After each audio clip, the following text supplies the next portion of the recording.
broke some records tonight? Honestly, I just go out and I try to play my game. You know, Coach put us in a great position to be successful, and we knew going into the game that we was going to have a lot of opportunities to make big plays. And one big thing for the militia, the wide receivers, is when the bullet's in the gun, we got to make sure it go off. So we got to make sure that we make the play that come our way. So, you know, anytime the ball come away, I try to make sure I can make the play because I know the O-line back there doing a great job protecting Ben. I know the running back's doing a good job protecting Ben. And, you know, I know Ben back there make sure he do the right job to get the ball to the right place. So whenever the ball in the air, I just try to make sure I can make the play, do my 111th on the field. Seemed like before your first touchdown, you and one of their DBs were talking a little bit, Hall, I think, and then the next play you broke the long touchdown. Does that motivate you more when someone's trying to get in your head like that? Honestly, yes. So, I mean, if any other future DBs see this, you can come out, you can talk as much as you want to.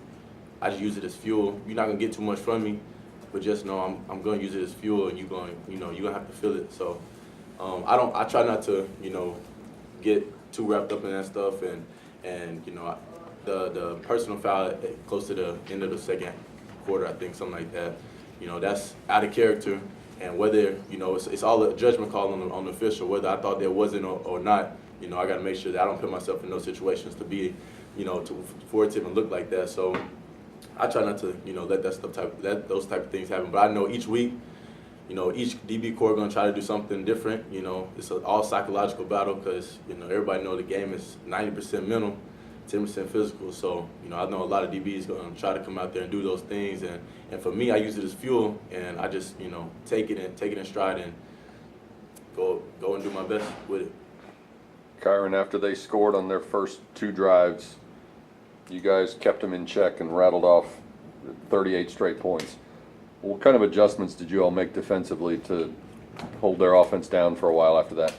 We really didn't make any adjustments after the touchdown. We just stayed, you know, playing our keys and doing our assignments, and we just shut them out for the rest of the time.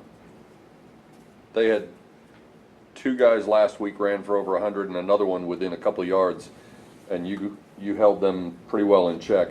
What was the key to being effective against the run tonight?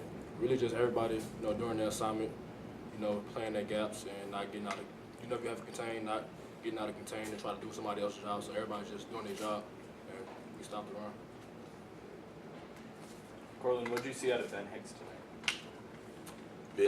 Ben doing what Ben does. You know, I get to see Ben be great every day in practice, and that dude pushes himself to be excellent. You know, and if something happens, first thing that he does is he comes over to us and he tries to figure out what happened so that there's communication on both parts. You know, he went out and he did what we knew he could do, and that's the thing I like for everybody else to be able to see is him going out and being, you know, having success and being able to show what he's been putting in since, you know, December. You know, from weightlifting to spring ball, fall camp, just maturing on and off the field, and you know he showed all those characteristics today in the game. You know, we had to bounce back. Being down 10-0, we didn't score the first couple of possessions.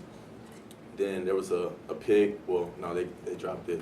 I mean, just small adversities throughout the game. He showed his resilience and came out and he didn't let it bother him. And we were able to put up the points on the board, you know, on the run game and in the pass game. This team is the first SMU team ever to score 50 points 2 weeks in a row. What does that mean to you to be a part of that offense?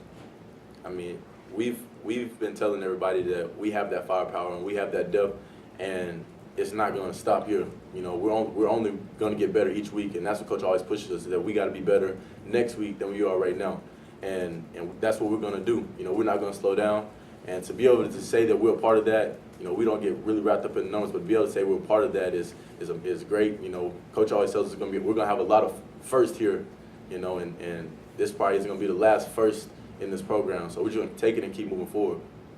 Now, Kyran, when you have an offense that's that potent, does it kind of motivate the defense to kind of play a lot looser and give you guys the opportunity to say, okay, we can make this play because we know the offense has our backs? Yeah, most definitely motivates us to, you know, make more plays and turnovers like that. But, you know, going against them every day in practice, it also makes us better, makes us a better defense, and it shows every weekend. after you had the long stretch where you shut them down for a while, they scored 22 points in the last quarter and a half. And obviously some of that was desperate plays. They're playing catch up because you all had a big lead. Overall, how would you assess the way the defense played today? I think we played, really well. Right now, we just focus on our next opponent. Anything else for these guys? Kyran, how important is it to play with a talented player and a leader like Justin Lawler? It's really important. He pumps us up every game. He keeps us, on our P's and Q's.